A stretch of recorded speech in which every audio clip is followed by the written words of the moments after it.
ក្នុង game Mobile Legends ណាមកនិយាយអំពី Hero Led Game Viol គ្មានជាផុតពី Double Goland គឺ The Best Goland in the World ឡៃឡាមីយ៉ានឹងទេតែដែលខ្ញុំនិយាយចឹងគឺដោយសារតែនៅពេលដែលខ្ញុំលេងឡៃឡាមីយ៉ាណានៅក្នុង live stream មកពេល early game ត្រូវបាន enemy គេដេញវាយខ្ញុំដាច់ពី3 kill ចឹងទៅគ្នាយើងមក comment ពេញ live stream ថាកាក់ម្ដងរួចម្ដងគេតែនិយាយចឹងឡៃឡាមីយ៉ាបើសិនជាដាច់3 4 5 kill early game វាជារឿងធម្មតាទេប៉ុន្តែបើ late game បាញ់មិនចេញទៅជារឿងមិនធម្មតាជាក់ស្ដែងដូច game នេះចឹងណែចុចតែ Spire មានអីទៀតបាញ់ខ្ទេចបាញ់ខ្ទីគ្មានសល់អី double kill កដុំឆែបអីវ៉ែលេងមក CPX បាត់អីចឹងទៀតអាវ៉ែឡាអញមកក្បាលបូមហ្នឹងលើឃើញទេបើឆា early game បានមក kill ភ្លាមតែប៉ុណ្ណេះគ្នាយើងលេង comment ថាកាក់មនោទៀតហើយណែមក kill assistant មួយហើយបច្ចុប្បន្នយើងនៅបន្តរក្សាជីវិត Blackpink របស់យើងមានតែជោគជ័យដដែលតែ enemy គេមានឈូហើយបងជាមួយ Melisa ឈូគេនេះឃើញ map ខ្ញុំបានទេចូលមកដល់ចង់ទាត់ចង់កត្រាក់អ្វីដឹងថាខ្ញុំនេះជាក្មេងតូចទេអីនៅ early game ក្មេងតូចហ៎ប៉ុន្តែ late game លេងតូចហើយគឺប្រពន្ធកដៃតែម្ដងអង្គដឹងធំមិនធំទៅតសាក់មើលបច្ចុប្បន្នមានអីទៀត inspire របស់ខ្ញុំមានឈូស្អីសង្ខាទៅមានស្នេហ៍ Melisa នេះចង់រត់ចោលដៃគូដៃកង់តែដៃគូស្មោះត្រង់នេះបែកបេះគូទៅ Melisa double kill កដុំឆែបឲ្យចែកទឿឆាងអើនេះមកពីណាមកធ្វើស្អីគេដែរឆ្កល់ដែរនេះគិតថាអាចធ្វើការដាក់ ultimate ទៅវាយខ្ញុំបានដាច់ស្របពេលដែលខ្ញុំមានជួយ item ហាខ្លោគេញ៉ាំឡើងឈាមយើងអញ្ចឹងមានអីទៀតគាត់បាញ់ ultimate ខ្ញុំបាញ់គាត់អស់ឈាមខ្ញុំឡើងឈាមគ្មានបញ្ហាទេបើសិនជាគ្នាយើងដូចមនោវិញអស់ឈាមប្រកាសទៅផ្ទះមែនអត់ប៉ុន្តែសម្រាប់មនោវិញគឺអត់ទៅផ្ទះទេដោយសារតែគេ max man របស់យើងចេះគេញ៉ាំឡើងឈាមហើយអញ្ចឹងអាសាប្រៃរបស់ Jungler របស់យើងចាំការទៀតវាយយកឈាមមកទ្រាំយើងវាយដាច់ឈាមរបស់យើងក៏ពិតក្នុងចិត្តរបស់យើងចង់រក្សាសន្តិភាពដោយពាក្យចាស់លោកពលថាព្រះតែងតែមានមីផ្ចាឥឡូវមនោគិតតែពី farm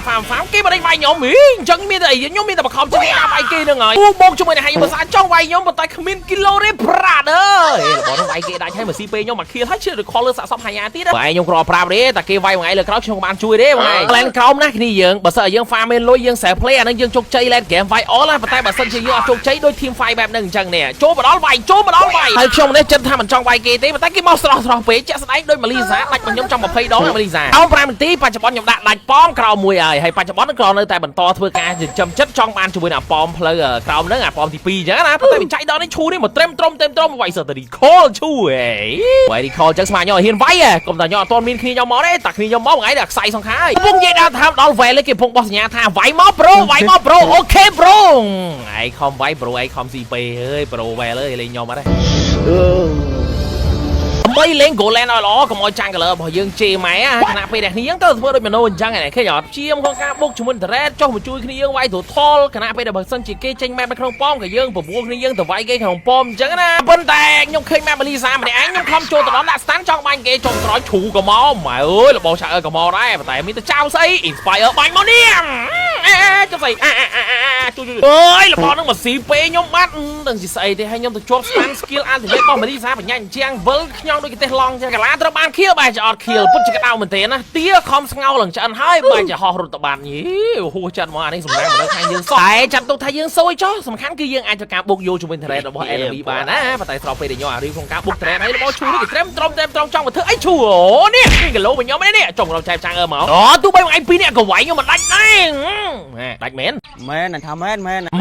មិញដោយសារដមេញនៅស្ទើស្របពេលដែល enemy ទាត់ខ្ញុំឲ្យប៉មបាញ់3គ្រាប់បើសិនជាប៉មអត់បាញ់មិញគឺអត់ដាច់ខ្ញុំទេតែ enemy ដូចជាក៏ក្លឿនដល់ហើយអាវាយខ្ញុំឲ្យចង់បុកប៉មខ្ញុំណែចូលមកខ្មុំម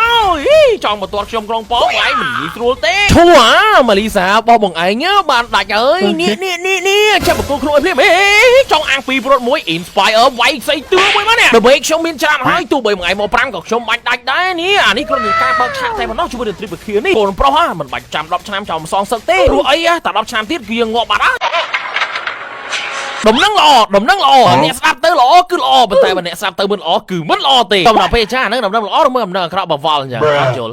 ់អធិស្ឋានគ្នាយើងមកទឹកទៅអស់$10អញ្ចឹងទៅរៀងញ៉ាំងតិចនៅក្នុងការថ្មីខែឧសភាឆ្នាំ2025វិលៀមក3រសៀលតទៅ Mobile Legends នឹងធ្វើការបញ្ចេញមកជាមួយនឹង Event Starlight Member ប្រចាំខែថ្មីដែលចេញទៅលើ skin Mia Let Game បាញ់អវាដល់ឱកាសហើយសម្រាប់ player ដៃមីយ៉ាដូចខ្ញុំចេញសមត្ថភាពចូលក្នុងសមរភូមិបញ្ចេញធ្វើដៃនៅក្បាច់គុណដែលយើងខំវឹកហាត់ជាយូរណាស់មកហើយនឹងការបំពាក់មកជាមួយនឹងឈុតថ្មី Starlight ដ៏ស្រស់ស្អាតមានតម្លៃត្រឹមតែ$300 Diamond តែប៉ុណ្ណោះលន់ឡានចាំអីទៀត Top up Diamond នៅក្នុង website Darling Store $4.80ទទួលបាន343 Diamond ហើយគ្រាន់តែដក300 Diamond ទៅទិញ Starlight 43 Diamond ទៀតអាចផ្ញើជូនសង្សាចាស់និងសង្សាថ្មីបានតែដាច់ខាតកុំឲ្យរទេះភ្លើងបុកគ្នាប្រយ័ត្នក្រុមគ្រីអរ៉ាគឺផ្សារពេញបេះដូងស៊ីមួយ iPhone 3ក្បាល5ថ្មីដូចពូចកហើយបើសិនជានេះចង់រក website សម្រាប់ធ្វើការ top up ដៃមុននោះសូមជ្រើសរើស website Darlin Store ព្រោះតែតម្លៃធូរថ្លៃសេវាកម្មរហ័សទាន់ចិត្តធានាសុវត្ថិភាព1,000,000%សម្រាប់ការបញ្ចូលពេញនៅក្នុង website Darlin Store គឺអត់ពិបាកទេគ្នាយើងគ្រាន់ធ្វើការចូលមកកាន់ darlinstore.com បន្តមកទៀតជ្រើសរើសជាមួយនឹង game Mobile Legends សម្រាប់ account server ខ្មែរប៉ុន្តែបើសិន account នេះ server សិង្ហបុរី Malaysia Philippines គ្នាអាចធ្វើការចុចយកត្រង់នេះបាននិង account server Indonesia គ្នាអាចធ្វើការចុចយកត្រង់នេះបានបំពេញជាមួយនឹង ID និង ID server បន្តមកទៀតកុំភ្លេចចុចពាក្យ check ID ផងដើម្បីបញ្ជាក់ឈ្មោះ account របស់អ្នកជ្រើសរើសចំនួនពេជ្រដែលអ្នកចង់ធ្វើការ top up ក្រោយជ្រើសរើសមធ្យោបាយក្នុងការបង់ប្រាក់បន្ទាប់ពីបង់ប្រាក់រួចរាល់ហើយសូមកុំភ្លេចចូលមកកាន់ website Darlin Store វិញហើយចុចពាក្យដានអ្នកនឹងទទួលបានវិក័យប័ត្រក្នុងការ top up នៅក្នុង website Darlin Store ពេលតែបន្ត